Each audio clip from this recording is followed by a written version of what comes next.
When I say 2009, what pops into your head? The World Championship, World Series, but also a whirlwind for me. My first year in New York, living in a house. You buy a house in Greenwich, but it was like foreign to me.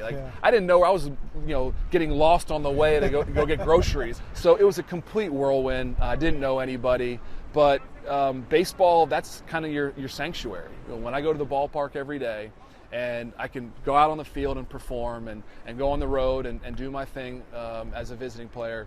That's what you live for. In 2009, my mind was all over the place, but I had a great season. I really enjoyed that year. Everything kind of clicked as a team and personally, and I'll never forget it.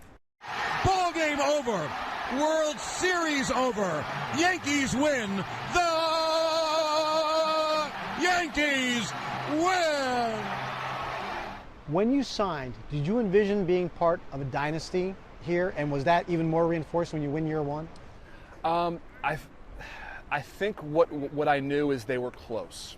I'd played the Yankees, as a visiting player, I played the Yankees plenty and saw the talent, but they were just a few players away. Like every season it was like, well, if they had one more starting pitcher, or if they had one guy to get to Mo, or if they had a little better defense in the outfield, whatever it might be, there was always something just a little bit missing. And after AJ and CeCe signed, I said, well, they got the pitching part fixed. They added Nick Swisher, who had a great season for us, a really nice run with the Yankees. I could just be that one last piece that brings them over the top. And I'm not, I don't have a big enough ego to think that I was that one piece, but I was a piece that helped us, get to the World Series and win a World Series. And I didn't know what was going to happen, for the next 8 years, but I knew that team that I first joined was really close to getting there.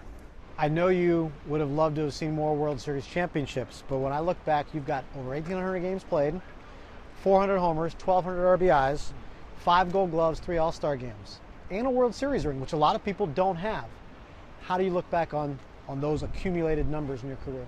I would have never guessed. I would have never believed it. I was talking to my college coach, Danny Hall from Georgia Tech, and I told him, I said, he's one of the ones that I actually talked to after my retirement speech, because you can't talk to everybody. I had been on the phone for 3 months, but Coach Hall called me and he said, and I said, Coach, if you would have told me that I was going to have that type of career when I left Georgia Tech, I was 21 years old, I'd have said you're crazy. I mean, there's a lot of guys that only got to play a few years. My favorite player growing up was Don Mattingly, and injuries cut his career short. He never won a World Series, but to be able to win a World Series as a Yankee is a special thing that I'll never forget.